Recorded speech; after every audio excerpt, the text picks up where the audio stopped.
though, the top story centers on Israel and a diplomatic crisis over a commando raid on a group of ships headed for Gaza. 9 people were killed in that raid. Some nations are now accusing Israel of terrorism. Israel says its men were attacked first. The UN Security Council met late this afternoon, and Israeli Prime Minister Benjamin Netanyahu interrupted his North American trip and is headed home. Correspondent Dana Lewis looks at what happened. An air assault about to go very wrong.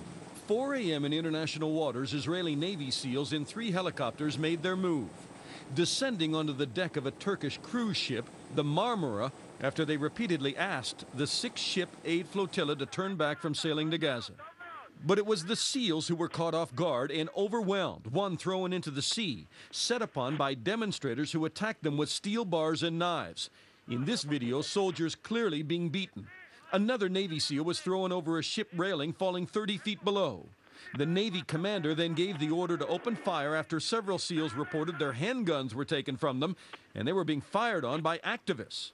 9 demonstrators were killed, 4 Israeli SEALs wounded by gunfire and stab wounds. The most seriously medevaced out. Israel defended the use of force, saying the flotilla could have offloaded the aid for Gaza in the Israeli port of Ashdod, where it would have been screened for weapons.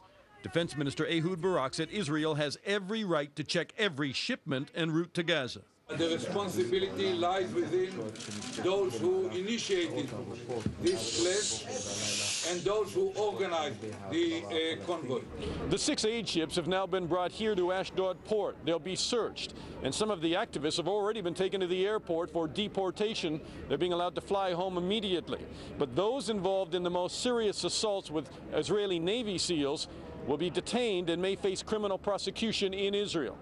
As demonstrations broke out in Gaza and the West Bank, Palestinian President Mahmoud Abbas called it a massacre. Demonstrators in Turkey attacked Israel's consulate in Istanbul. The Turkish government labeled it Israeli piracy, unlawful in international waters, and recalled its ambassador and asked for an emergency meeting of the UN Security Council. Israel maintains the aid ships could have carried weapons and needed to be searched. But the gun battle at sea may raise more serious questions about Israel's ongoing blockade of Gaza.